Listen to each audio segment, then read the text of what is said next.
Okay, so I have a surprise for Mike. I told him he had to stay in the other room. I loaded this thing in the garage. Bought a lot of games yesterday, and a game that he's been looking for is in it. So I've covered it up here, and I think he's going to be excited. Hey, Mike! All right, I got it in there. You can come check it out now. No.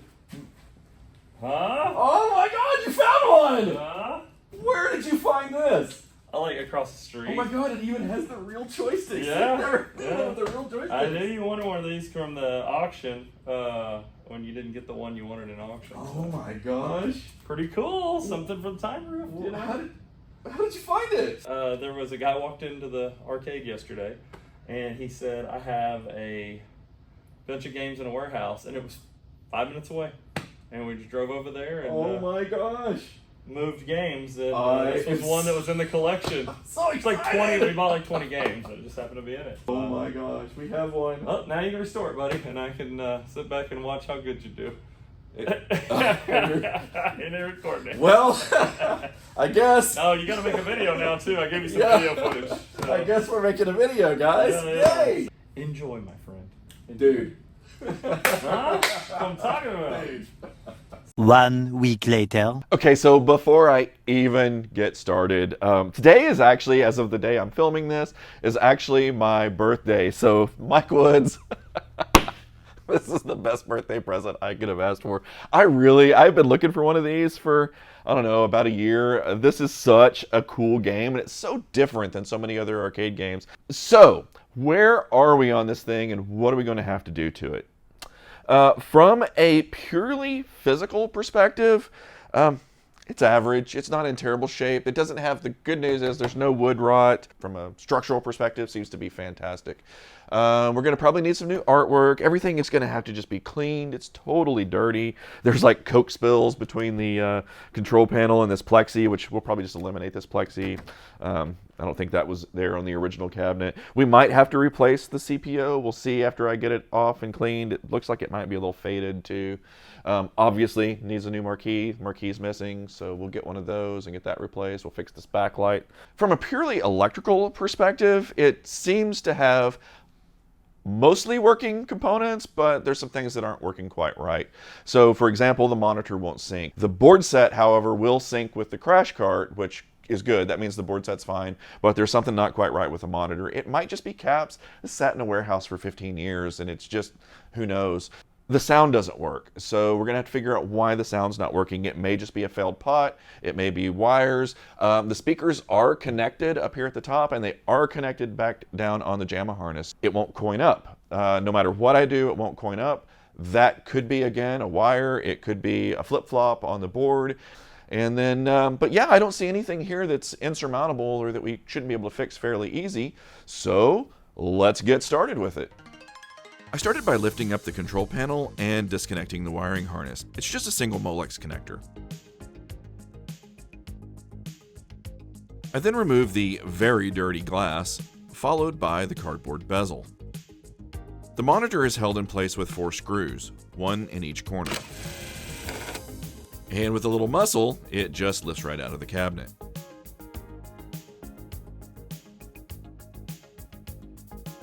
After discharging the CRT, I removed the chassis from the monitor and placed it on the bench. I'll replace all of the capacitors, and I'll also reflow all of the connections that are known to be suspect, such as pin headers. I'm not going to go into the entire process here, and we'll do a deep dive on that topic in the future.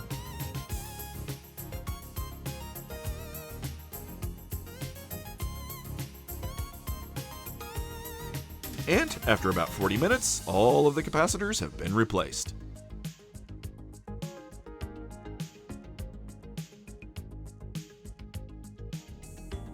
With that, I put the chassis back into the monitor and reconnected everything. I also discharged the CRT again just to be safe before reinstalling the anode cup. Alright, so I got it back in the shop. I've plugged in the power and the video signal, just have it sitting behind the cabinet. I didn't want to put it all the way back in case it didn't work or if there's more troubleshooting to do. I suspect the cap kit's going to take care of it though. Let's find out.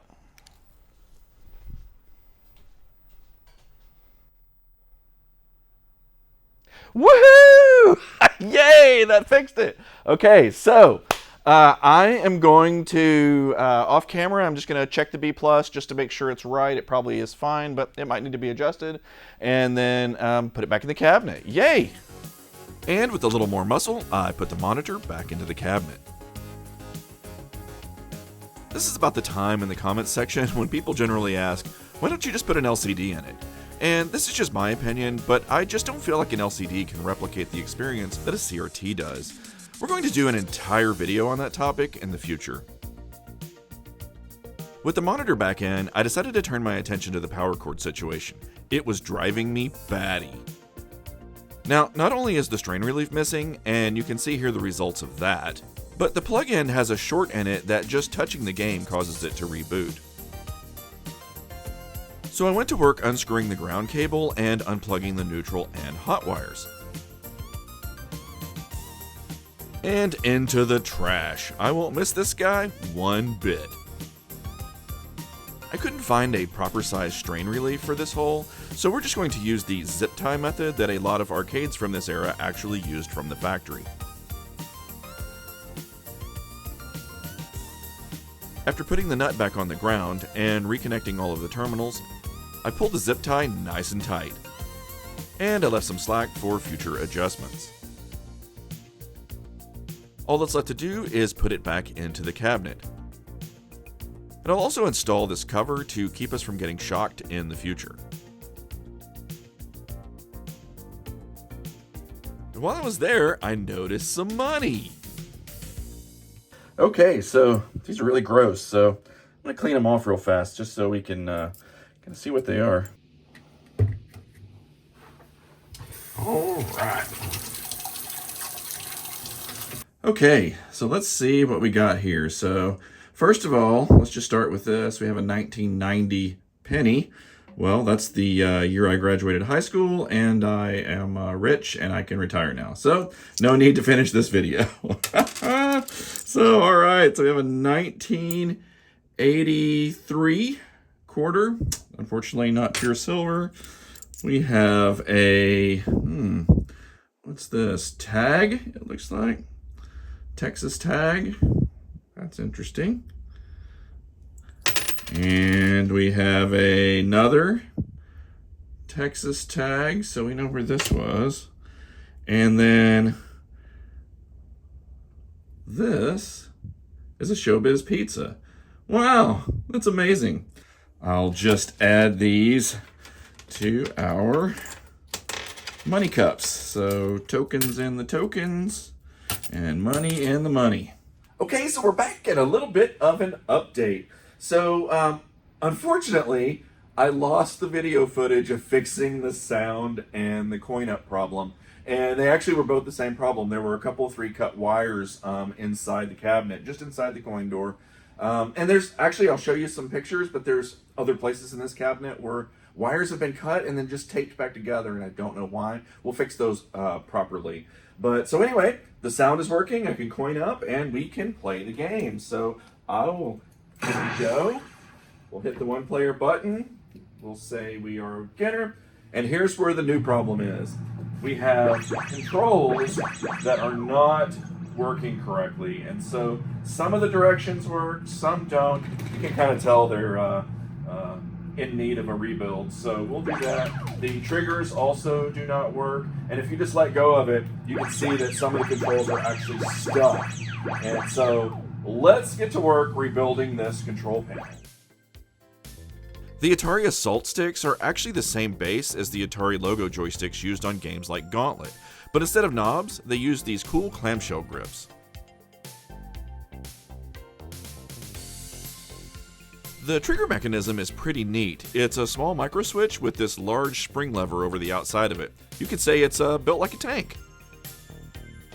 Next, I went to work on removing the bolts holding the joysticks in place. These Atari joysticks are also quite literally built like tanks. Look just how big the base is underneath the control panel. Oh, look, more money. With everything disassembled, we can start to get an idea of the condition of things. You can see just how faded the control panel overlay is where the acrylic wasn't covering it. With the heat gun, I got to work loosening the adhesive on the control panel overlay. It's just a process of heating, peeling, heating some more, and so on. Kind of a slow go. I feel like the CPO is the one thing customers in the arcade touch and feel, and it should be clean and in great condition. For removing the existing paint quickly, a sheet sander with 60 grit on it is ideal. I used some self-etching primer followed by a gloss black. Gloss finish seems to make for a great adhesion surface. A little trick I use for applying the CPO artwork is to use a light from beneath to align all of the holes. Then I just clamp it in place and begin the process of applying the artwork.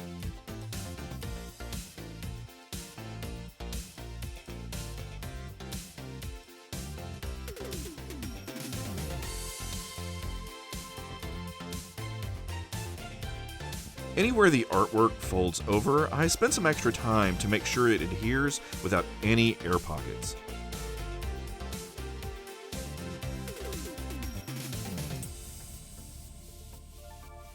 All that's left is to trim out the edges and cut out the holes for the joysticks and start button.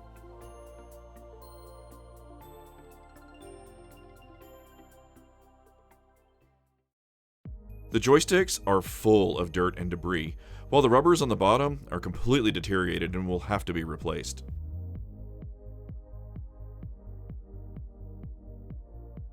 The entire joystick is a bunch of layers, all held together with 4 long screws. And we just have to peel back the onion. We'll come back to this problem in a minute. First, I want to remove all of these micro switches. Over half of them are already bad, and I'm sure the other half won't last much longer. Micro switches are one of those things that cost pennies and were already here, so let's just replace them now before they cause us a repair on the arcade floor later.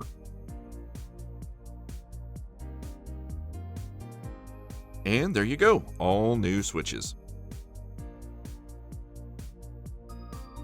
Let's turn our attention to this crusty rubber sleeve. It's so degraded, I have to literally peel it off the plastic. I'll just slide a new one on like so. And after a little lube on all the mechanicals, it's time to put the onion back together.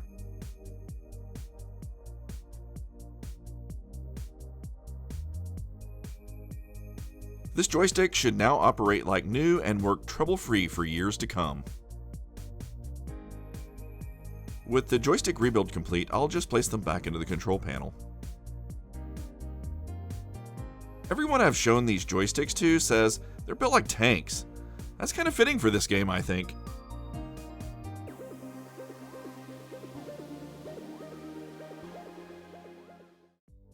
I was also able to find a set of new old stock shell handles. I feel like that's just a really good customer experience thing, since these are what the customers have to touch when they come into the arcade, and they'll be like brand new. Since this is a common failure point, I put all new wire on the trigger switches and fed it through the stock. I also put entirely new trigger mechanisms and micro switches inside the shells, again, just to future-proof the game for the most common failure points.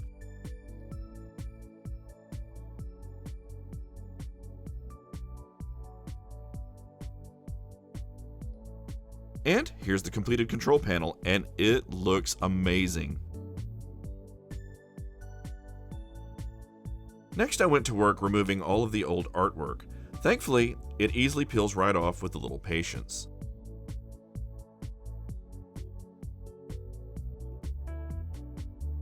I want to remove this ugly lock bar mechanism from the arcade. It's just 2 eye bolts, one on each end. And while I'm here, I might as well remove the coin door so I can clean and repaint it. Next, I remove these old tax stamps and serial number stickers. Finally, I'll remove this old T-molding. It's so faded and covered with cigarette smoke that it's actually turned brown. Someone also painted the front of the cabinet with black spray paint, and it's got a lot of runs in it. So I'm going to sand it off so we can repaint it military gray. I'll use Bondo to fill in all the holes. The Bondo we use is specifically designed for woodworking applications. After about 20 minutes, I'll sand the Bondo down with a random orbit sander.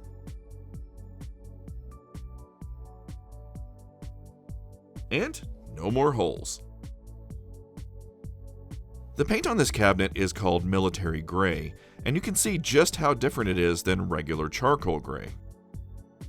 So I have this thing called a NICS sensor for scanning colors. It's kind of hit or miss, but it says this paint matches Sherwin-Williams Thunder Gray. And you can see here that it's not perfect, a shade or two off, but in the arcade you're not likely to notice.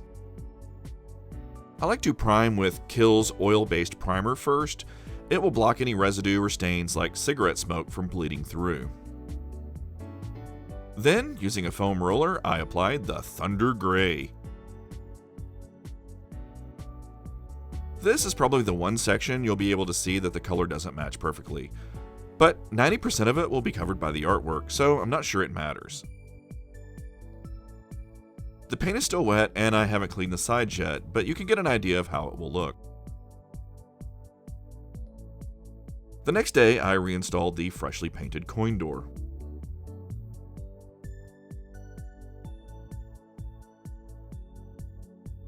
And as usual, someone removed the feet from this cabinet, so I'll add some new ones. The next step is installing the original gray-colored T-molding. I just use a rubber mallet and gently tap it into place. And man, does it look so much better than the tobacco-stained brown that was on it before. Next, I got to work installing the new artwork. For larger artwork, I generally use Rapid Tack, but this piece is so small, I just decided to skip it. We only use air release vinyl, which makes bubble-free installation a breeze.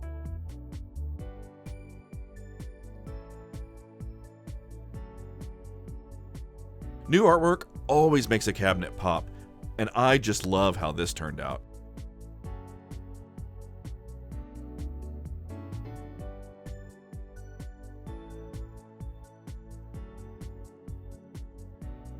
The marquee box had an old dead fluorescent fixture in it. I'm just going to replace it.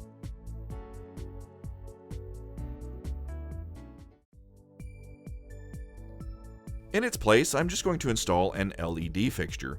Less heat, less electricity, and it won't fade out the marquee artwork over time. Of course, now we need that new marquee. And I'll put the retainer bracket back in place.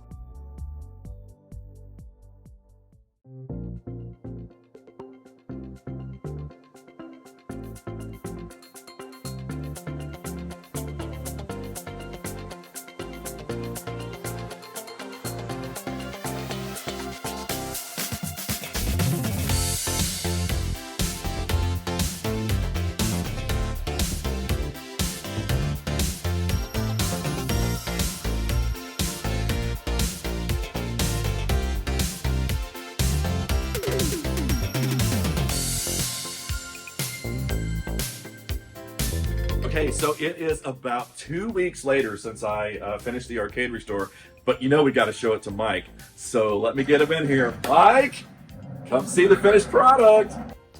Ta-da!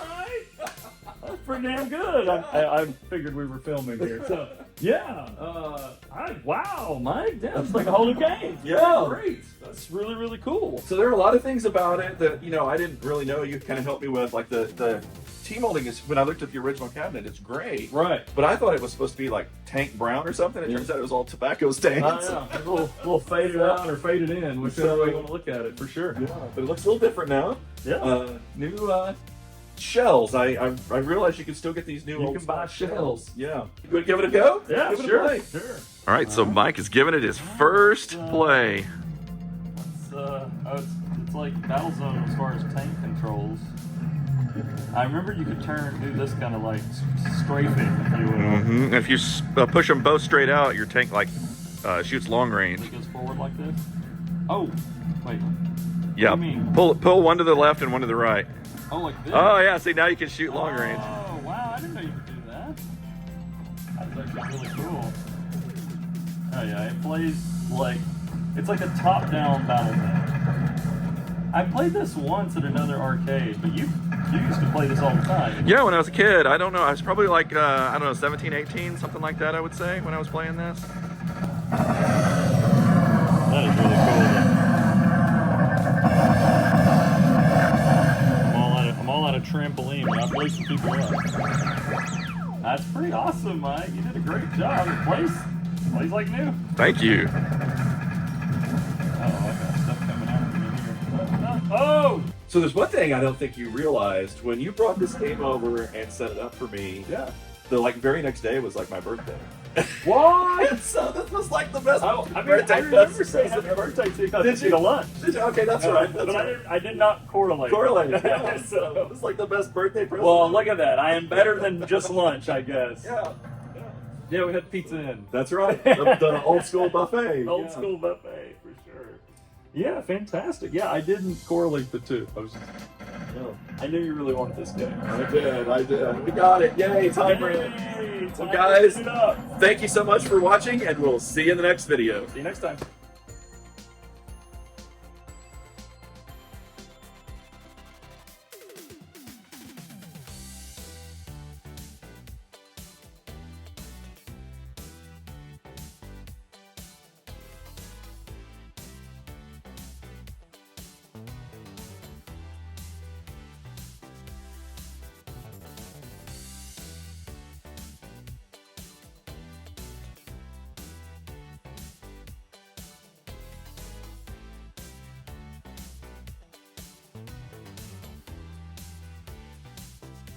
More seconds left.